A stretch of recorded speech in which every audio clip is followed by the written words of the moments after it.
विश्वानि देव सवितर दुरितानि परासुव यद भद्रं तन्नहासुव।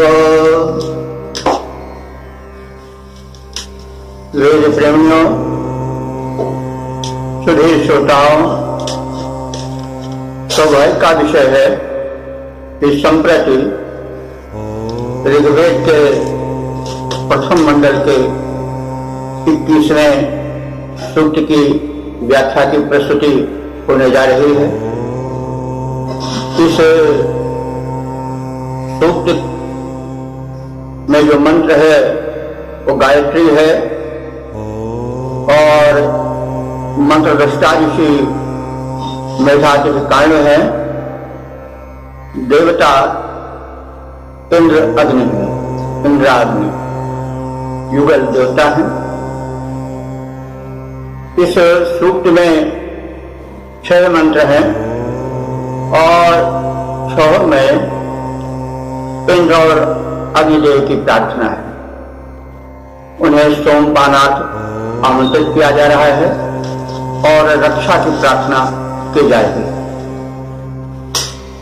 यह तो हम सब जानते हैं कि ऋग्वेद के सर्व प्रधान देवता इंद्र हैं।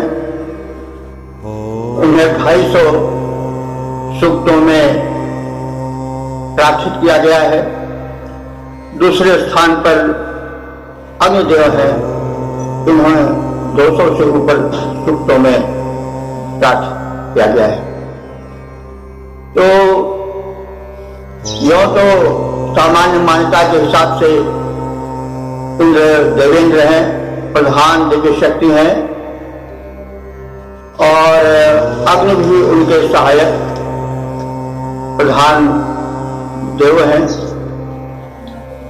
किंतु वे और कुछ भी हैं। उनके सही स्वरूप को समझने के लिए और वेदार्थ में जो ऋषि की मंगलमयी भावना है वहां तक पहुंचने के लिए हमें थोड़ा अध्ययन विस्तृत करना पड़ेगा। संहिताएं जो ऋग्वेद, यजुर्वेद, सामवेद, अथर्ववेद के रूप में मान्य है, इनके अतिरिक्त जो वैदिक साहित्य है, शुद्ध साहित्य है, जो कि उपनिषदों तक फैला हुआ है, संहिताओं से लेकर के ब्राह्मण ग्रंथों, आरण्यकों और उपनिषदों तक जिसकी मान्यता है उसका भी आलोड़न विलोड़न कर लेना चाहिए। क्योंकि ऋषि केवल यही नहीं कहना चाहता मंत्र के माध्यम से, हे देवताओं आओ विराजो, सोमपान करो और हमारा कल्याण करो। इतने से वो अर्थ की दिव्यता जो ऋषि देना चाहता है या जिसे उस परम ब्रह्म परमात्मा ने अपने सृष्टि के संरक्षण के लिए बनाया है, वो पूरा भाव भाषित नहीं हो पाता है। इसलिए हमें समग्र शुद्ध साहित्य को ध्यान में रख करके अर्थ करने की एक मनोधून बनाना पड़ेगा, जैसा हम कभी कभी कहते भी आए हैं। तो अब हम प्रथम देख लें कि इंद्र और देव एक उपास्य देव के साथ साथ किन और रूपों में मान्यता पाए हैं। ब्राह्मण ग्रंथों में इंद्र को परब्रह्म भी कहा गया है, इंद्र को प्राण भी कहा गया है, आत्मा जीवात्मा भी कहा गया है और इस प्रकार से अनेक रूपों में देखा गया है। क्योंकि भारतीय परंपरा ये कि जो जितना महान होता है उसके उतने ही नाम होते हैं। उसी प्रकार से अग्नि के विषय में भी है। अग्नि को देवता माना गया है और उन्हें आयु कहा गया है। आयु व अग्नि शक्कर ब्राह्मण 6-7 3-7 में इसे देखा जा सकता है। तो अग्नि आयु भी है और अग्नि एक प्रधान देवता है। देवता वही है जो दे, आयु दे, जीवन दें, कुशल क्षेम दें जैसा बहुत बार कहा जा चुका है कि देव का मतलब हुआ वो दिव्य शक्ति जो हमारी रक्षा भी करती है, हमें सांसारिक लौकिक और पारलौकिक दोनों सुखों को देती है। तो इस प्रकार से इंद्र और अग्नि को भी हम देखें। अर्थ के दौरान सोम का बहुत चित्रण आता है। सोम जो है वो एक स्वास्थ्यप्रद सुमधुर पेय तो ही है जो आर्यों के बीच में विशेष मान प्राप्त किया था, और जो सर्वश्रेष्ठ सर्वप्रिय वस्तु होती है वो सर्वप्रिय सर्वश्रेष्ठ को पिलाई जाती है, प्रस्तुत की जाती है नैवेद्य रूप में। तो सोम एक पेय तो भाई, इसके अतिरिक्त सोम को कहा गया है अन्न भी, सोमो वही अन्ना, सोमो वही अन्नम, ऐसा भी कहा गया है। तो यदि संभव हो सके तो पंडित भगवत दत्त वैदिक कोश को देख लें तो उसमें तमाम बातें विस्तार से मिलेंगी। तो शतपथ ब्राह्मण में इंद्राग्नि की परिभाषा की गई है कि इंद्राग्नि ही प्राणो दानो, इंद्र और अग्नि प्राण और उदान है। प्राणवायु कंठ से लेकर नीचे हृदय तक जो सक्रिय होती है वो प्राणवायु। तो प्राणवायु की पर प्राण है, यदि हृदय पुष्ट हुआ, फेफड़े पुष्ट हुए, कंठ तक की सारी प्रक्रिया ठीक रही तो जीवनी शक्ति बढ़ती है। तो जो इंद्र है वो प्राण है, प्राणवायु है, और प्राणवायु कंठ से नीचे हृदय तक सक्रिय रहती है। वायु तो शरीर में रहती है, लेकिन जो हमारे ऋषि वैज्ञानिक थे उन्होंने उसका विभाजन कर दिया है।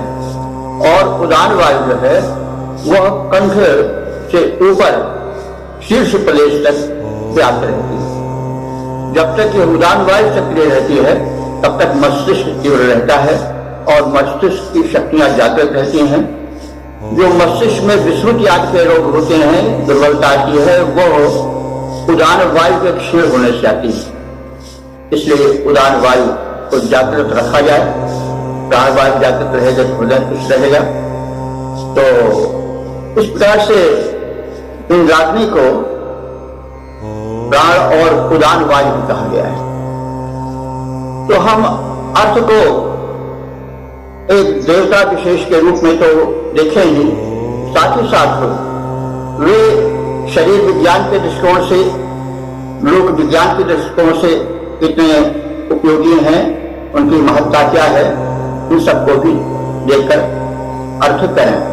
यज्ञ तो सामान्य यज्ञ ही है, जैसे कि वातावरण को शुद्ध किया जाता है, शोधन होता है, आहुति डाली जाती है, औषधियों से उठा जो धूम होता है वो विनाशकारी कीटों को नष्ट करता है, ऊपर उठ करके बादल में मिल जाता है और अमृत तुल्य औषधीय जल की वृष्टि करता है। इसके अतिरिक्त श्रेष्ठतम कर्म सभी यज्ञ हैं और ये जीवन भी एक यज्ञ ही है। और सर्वोत्कृष्ट यज्ञ जो है वो शिष्य यज्ञ है, जिसे परमात्मा कर रहा है। और यह उदाहरण पेश कर रहा है कि आप लोग भी हमारी तरह यज्ञ करो। वो सूरज बना देता है, चंद्रमा बना दिया, वायु बना दिया, सबको संचार किया, आदमी बना दिया, और उसके पश्चात उसकी कोई कीमत नहीं किसी से मांगा, मुक्त हर्ष से सारा दान होता है। वो एक उदाहरण है।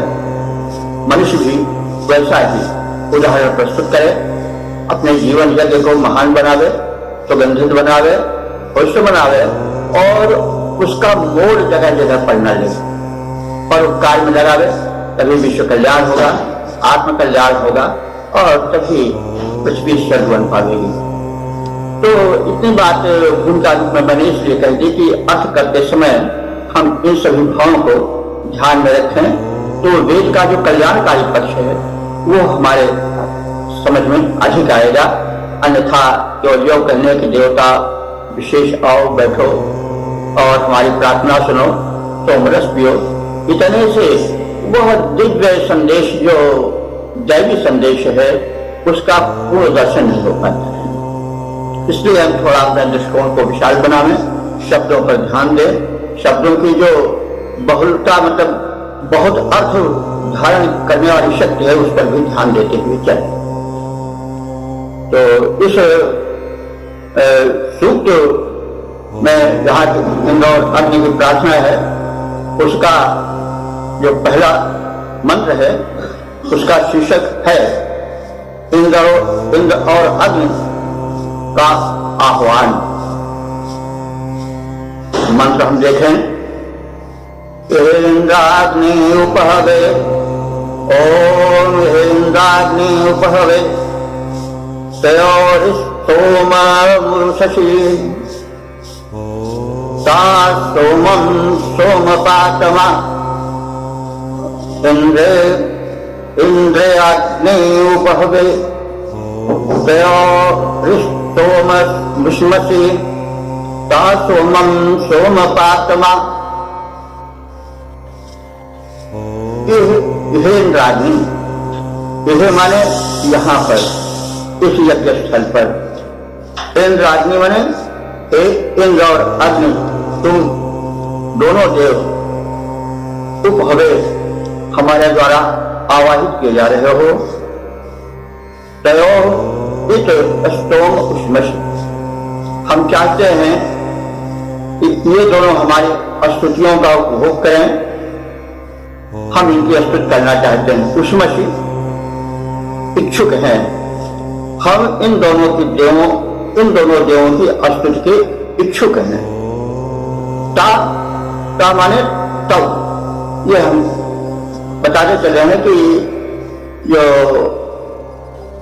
ता है वो आज के लौकिक संस्कृत में तव होगा, वैदिक संस्कृत में ता हो जाता है। तो तव अगर हम लौकिक संस्कृत में माने तो हो सका, तव माने वे दोनों कौन? इंद्र और अग्नि। ता माने तव, वे इंद्र और अग्नि दोनों देव कैसे हैं? सोमपात्मा, सोम को पान करने वाले हैं। तो इसका शब्दार्थ पूर्वक यह अर्थ हुआ कि इस यज्ञ में मैं इंद्र और अग्नि का आवाहन करना चाहता हूं, उन्हीं की स्तुति करना चाहता हूं। सोमपान करने वाले वे दोनों देव यहां आए और सोमपान करें। ये तो सामान्य अर्थ हो गया, शब्दार्थ बता दिया गया। उपहवे आह्वान करता हूं, उसमें से चाहता हूं। अस्तुम माने प्रार्थना, सोमपात्मा माने सोम पान करने के इच्छुक। अगर लौकिक संस्कृत में पात्मा हो जाता, ता तत्व हो जाता तो ता सोमम सोमपात्मा, सोम पान के इच्छुक उन दोनों को मैं सोमपानार्थ बुलाता हूं और उनकी स्तुति करना चाहता हूं। तो ये तो शब्दार्थ कई सामान्य अर्थ हो गया। अब हम इसके विशिष्ट अर्थ में थोड़ा प्रवेश करें। इंद्र और अग्नि हमारे शरीर में प्राण आत्मा, यानी इंद्र तो प्राण रूप में, आत्मा रूप में, हृदय रूप में विराजमान है। हम इन दोनों देवताओं को अपने हृदय में बैठाएं और इनकी प्रार्थना करें। तो इंद्र को कहा गया है कि जैसे वो प्राण रूप हैं, तो हम अपने प्राणों को पुष्ट करें, प्राणों की प्रार्थना करें, अर्थात कामना करें कि वे पुष्ट बने रहें ताकि हमें जीवन प्राप्त हो, और उनको सोम पिला दें। सोम का अर्थ हुआ अन्न, एक अन्न होता है। तो ऐसे हम पान करें, जो हम पिए वो अमृत तुल्य, सोम तुल्य हो, शरीर को आरोग्य प्रदान करे और पुष्टि प्रदान करे। और जो हम भक्षण करें, जिससे कि रक्त बनता है आहार से ही, वो हमारा भक्ष्य भोजन जो है वो सोमवत हो, कल्याणप्रद हो, और शरीर के दृष्टिकोण से वह पुष्टिवर्धन करे और आरोग्य वर्धन करे। तो इसलिए हम इंद्र जो कि हमारे हृदय रूप में विराजमान है, उन हृदय को पुष्ट करने के लिए हम ऐसे पदार्थों का पान करें जो हृदय को पुष्ट करें, ऐसे अन्न खाएं जो कि हृदय को पौष्टिकता दे, ताकि वही शरीर ही रहेगा तो तभी तुलसी धुलधाम शरीर रहेंगे, शरीर से ही आरोग्य से ही तो सब कुछ है, वो नहीं रहेगा तो काम नहीं चलेगा। हृदय जो है सबसे महत्वपूर्ण अंग होता है शरीर का। तो उस इंद्र को जो कि ऋषियों द्वारा देव रूप में माना गया है और प्राण रूप में माना गया है, उसको पुष्ट करने के लिए हम सोमवत कल्याणकारी पेय का और अन्न का भक्षण करें। इसी प्रकार से जो अग्नि है, जो हमारे शरीर में आयु व अग्नि जैसे बताया गया है, आयु के रूप में विराजमान है और वे हमारे शरीर में जो है वो जीवन रूप में विद्यमान है, क्योंकि अग्नि जब तक वो प्रज्वलित रहती है शरीर में, जठरा भी जब तक पुष्ट रहती है तब तक प्राणी जो भोजन करता है वो अच्छी तरह से पच जाता है।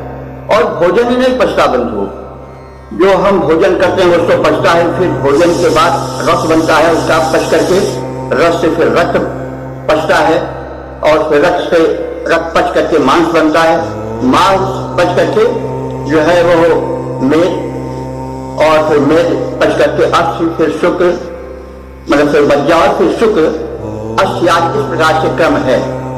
शरीर में सप्त धातुएं हैं और वे पचती हैं और जो अंतिम पाचन होता है वो ओजस के रूप में होता है, जो कि जीवनी शक्ति है, जो कि मुख पर एक कांति के रूप में झलकता है और जो आरोग्य बनकर आता है, उसी को कुछ लोग शुक्र कह सकते हैं, ओजस भी कहा जाता है उसी को।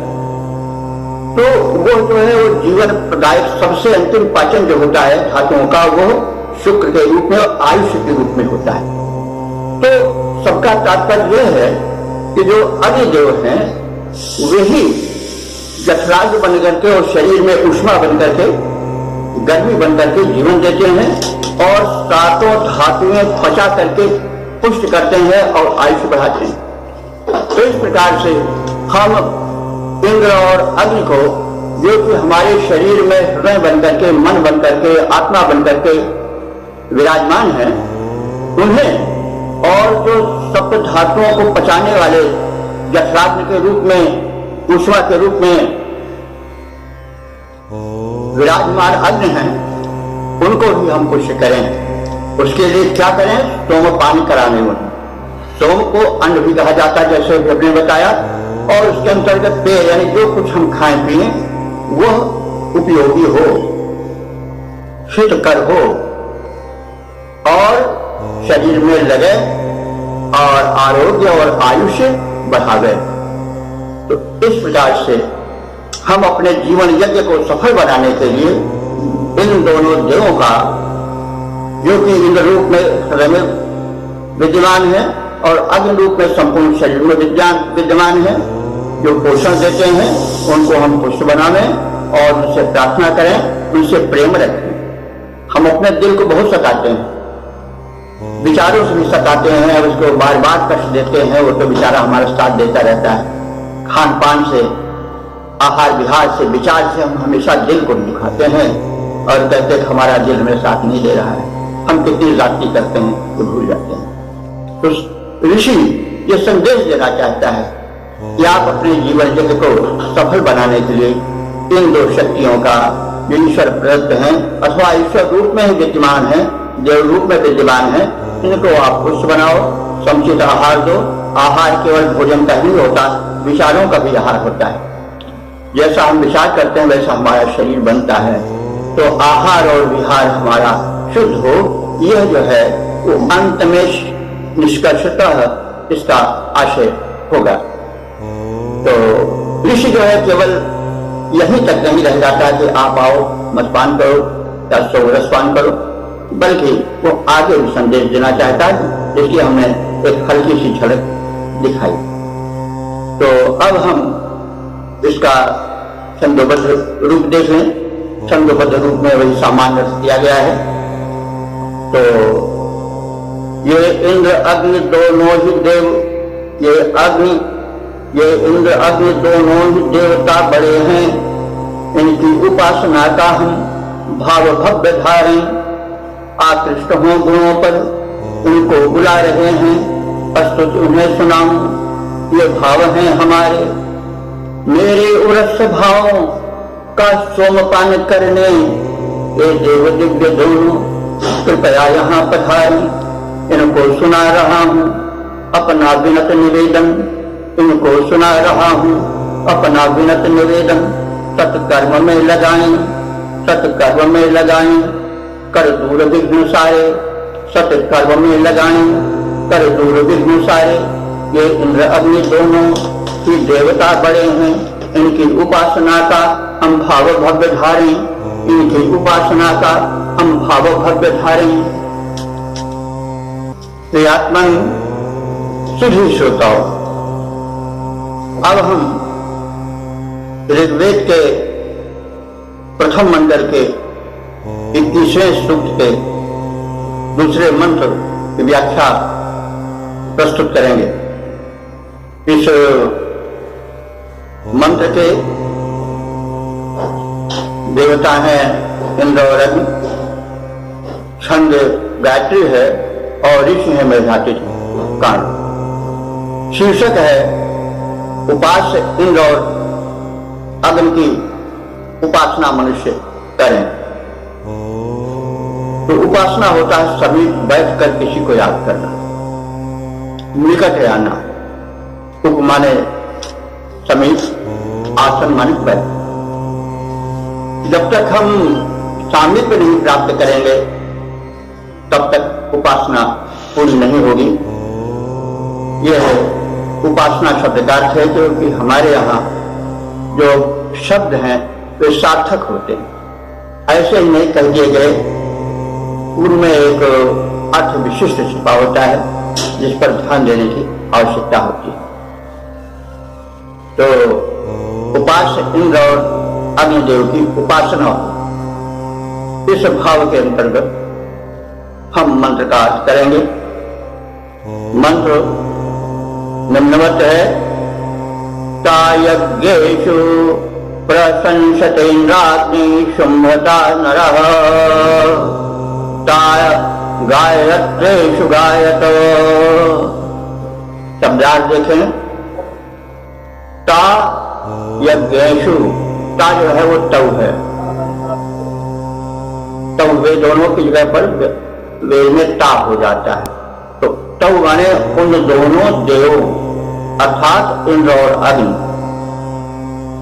यज्ञेश माने यज्ञों में, यज्ञ का व्यापक होता है, आप जान लें।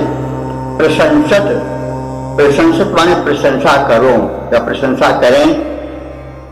इंद्राग्नि, इंद्र अग्नि, इन दोनों देवों की। शुंभताम माने इन्हें सुशोभित करें। नरः माने मनुष्य। तो इस प्रकार से अन्य प्रकट देख लिया जाए कि नरः हे मनुष्यो यज्ञेषु, यज्ञों में अर्थात जीवन यज्ञ में प्रशंसत, प्रशंसित करो इनको। इंद्राग्नि, इन इंद्र और अग्नि दोनों देवों की।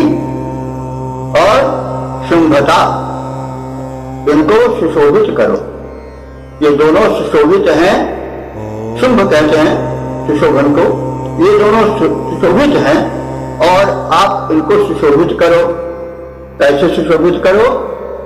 गायत्रेषु, गायत्रेषु माने गायत्री मंत्र के द्वारा। गायत्रेषु, गायत्री मंत्रों में या गायत्री मंत्रों के द्वारा। तो गायत्री मंत्र है क्योंकि इस मंत्र का जो छंद है वो गायत्री है। तो गायत्री का होता गायनाद त्रायित गायत्री, जिसका गायन करने से त्राण हो, रक्षण हो, वो गायत्री है। तो गायत्री श्रेष्ठ मंत्र माना गया है। तो उनको गीता में भगवान ने कहा है मंत्रा नाम गायत्री, मैं मंत्रों में गायत्री हूं। तो गायत्री मंत्र के द्वारा गायक इनका गुणगान करो और तामारे उन दोनों को इस प्रकार से इंद्र अग्नि को शुंभता सुशोभित करो, जो कि स्वयं सुशोभित है, फिर भी आप अपनी तरफ से उनको गायन द्वारा सुशोभित करो। जब किसी का हम यशोगान करते हैं तो उसकी शोभा बढ़ जाती है। मतलब ये नहीं कि मतलब उसमें शोभा की नहीं, लेकिन उसके चेहरे को लोग और देखते हैं। शोभा कई प्रकार की होती है। जब किसी को हम समक्ष लाते हैं, प्रशंसित करते हैं, तो उसकी शोभा थोड़ी लोक में, जनमंडल में और बढ़ जाती है। तो सुशोभित करने का मतलब ये नहीं हुआ कि वो कुरूप है, हम सुशोभित कर रहे हैं। वो तो सुशोभित नहीं है, देव है, वो तो दिव्य है ही, सुशोभित है ही है। लेकिन हम अपनी तरफ से लोगों को ध्यान आकर्षित करके उनको और शोभन बनाते हैं लोक दृष्टि में। क्योंकि जब श्रेष्ठ व्यक्ति किसी को श्रेष्ठत्व प्रदान करते हैं, उसकी उपासना करते हैं, यशोगान करते हैं, तो जनमंडल में उसकी धूम मच जाती है, उसकी शोभा बढ़ जाती है। इस अर्थ में लेना चाहिए। तो इसका सामान्य अर्थ होगा कि हे मनुष्यों, उन अग्नि और इंद्रदेव की यज्ञों में प्रशंसा करो और गायत्री छंद में उनका गुणगान कर उनको सुशोभित करो, उनके यश को बढ़ाओ, यश द्वारा उनकी छवि छटा को और अधिक छिटकाओ। तो अब इसका जैसे पहले बता चुके हैं, इंद्र अग्नि को हम अपने शरीर में जो व्याप्त शक्ति है, हृदय की, बुद्ध की और जो ऊर्जा की, उसको बढ़ाने हेतु, उसको अधिक सुशोभन शक्तिशाली पुष्ट बनाने के लिए हम प्रार्थना करें, उपासना करें, अर्थात उनको अत्यधिक बढ़ावें। देखिए ये देव हैं, लेकिन देवों को हम बढ़ाते हैं। हम अग्नि देव हैं, अगर उनका ध्यान नहीं करेंगे जो हमारे शरीर में ऊर्जा रूप में विद्यमान है, हमारे शरीर में जो है वो पाचन शक्ति रूप में विद्यमान है, ऊष्मा रूप में विद्यमान है, तो वे क्षीण हो जाएंगे।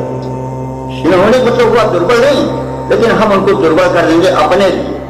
जैसे हम अपनी आंख मूंद लें तो कोई चीज सामने की है तो वो तो नहीं नष्ट होगी, लेकिन हमें नहीं दिखाई पड़ेगा। तो इस अर्थ में हम लें कि इन देवों को हम बढ़ावें, उनकी स्तुति करें, ताकि वे हमें रक्षा देते हैं। तो इसको इस प्रकार से समझना चाहिए कि हे मनुष्य, उन अग्नि और इंद्रदेवों की यज्ञों में प्रशंसा करो, जीवन यज्ञ में उन्हें उतारो, बुलाओ और उसको धन्य बनाओ।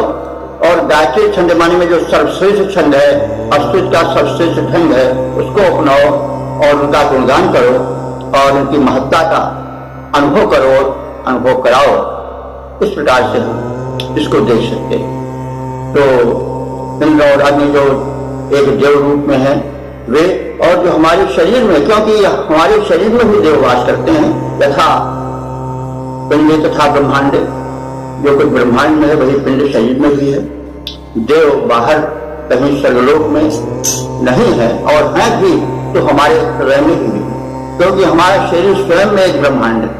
इसमें वे समस्त शक्तियां व्याप्त हैं, वे समस्त तत्व व्याप्त हैं जिनसे ब्रह्मांड बना है, और उन्हीं ब्रह्मांड की सूक्ष्म शक्तियों से हमारा शरीर भी बना है। इस चीज को हमें, इस तथ्य को हमें ध्यान में रखना चाहिए और जीवन को इन मंत्रों के सांचे में ढालना चाहिए।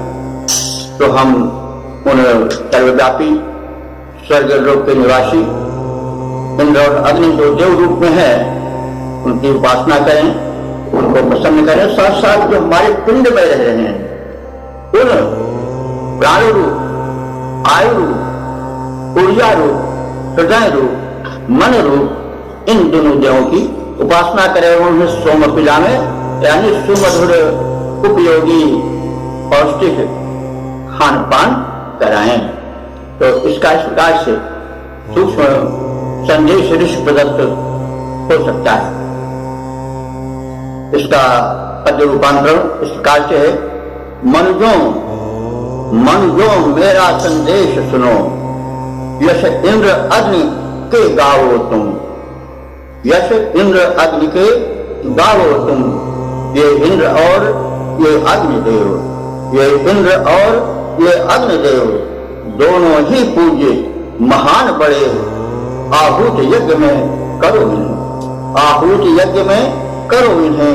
ये हितकारी बलवान बड़े, ये हितकारी बलवान बड़े। फिर करो प्रशंसात्मक शब्दों से अलंकार इन दोनों का, फिर करो प्रशंसात्मक शब्दों में अलंकार इन दोनों का। गायत्री की स्वर लहरी, गायत्री की स्वर लहरी में हो यश प्रसार इन दोनों का। फिर इस प्रकार इन देव प्रवर को मिलजुल शीघ्र रिझाओ तुम, फिर इस प्रकार इन देव प्रवर को मिलजुल शीघ्र रिझाओ तुम।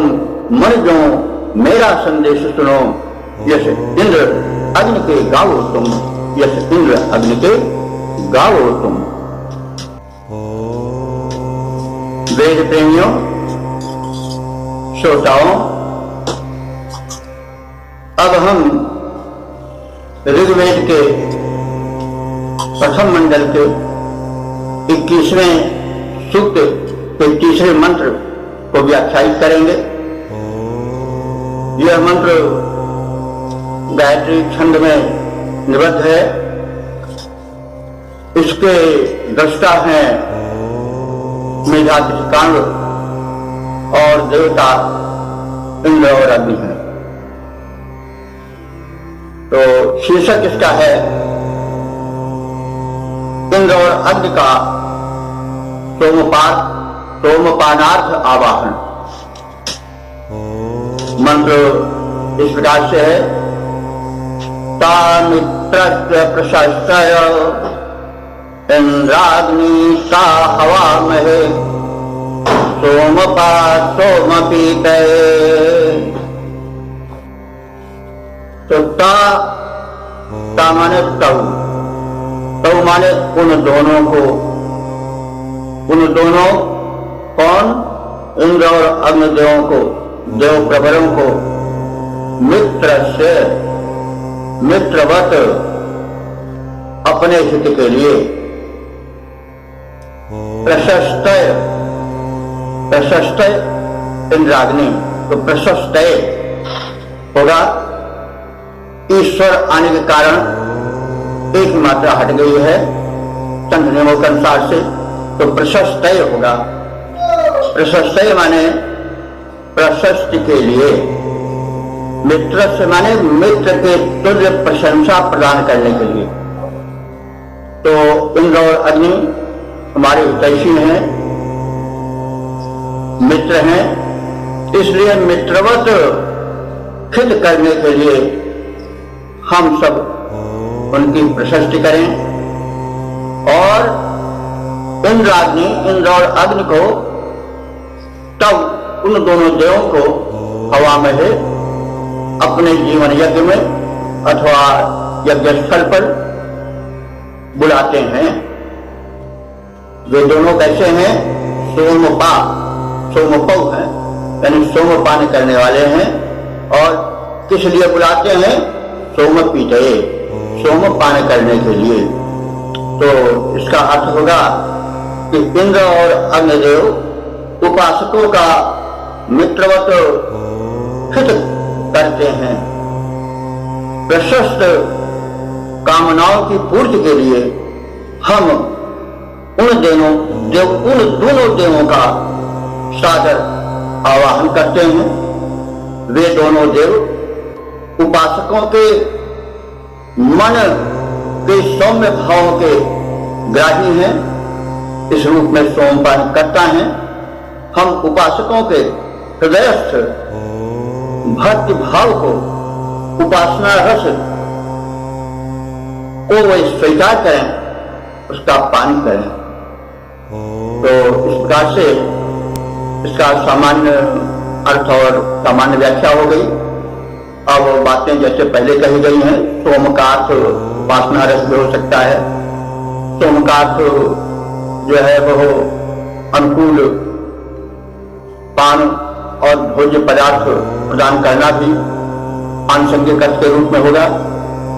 और हम मित्र रूप में विराजमान इंद्र और अग्निदेव को अपने यज्ञ में जो आहुति के रूप में हो रहा है उस यज्ञ स्थल पर बुलावें, अथवा अपने जीवन यज्ञ में जो हम शुभ कर्म की आहुति डाल रहे हैं उसमें उन्हें बुलावें, और मित्रवत वे हमारे हित में तत्पर रहें।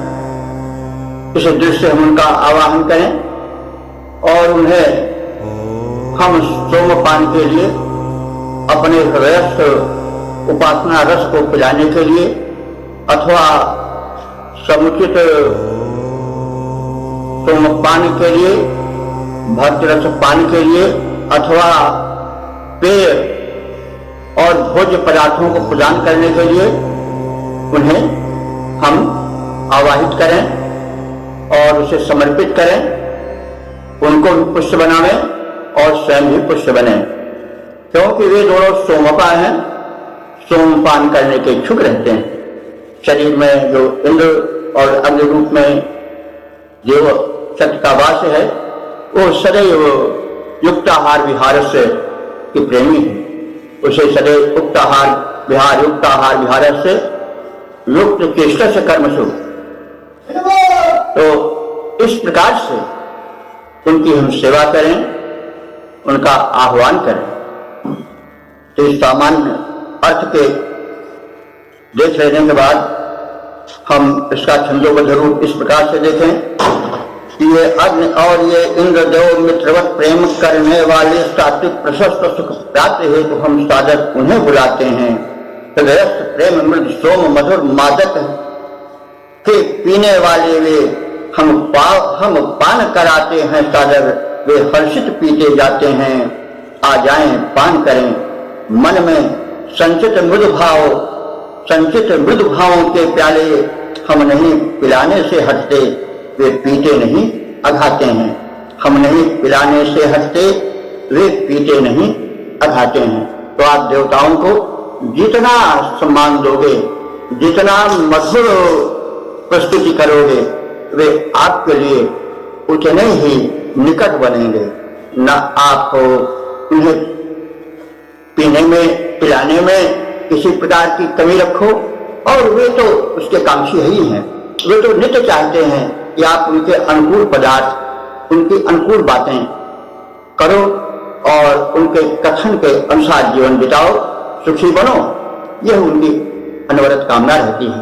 इस प्रकार से इस मंत्र के हम सामान्य और विशिष्ट अर्थ को देख चुके हैं और अब इस मंत्र का समापन हो रहा है।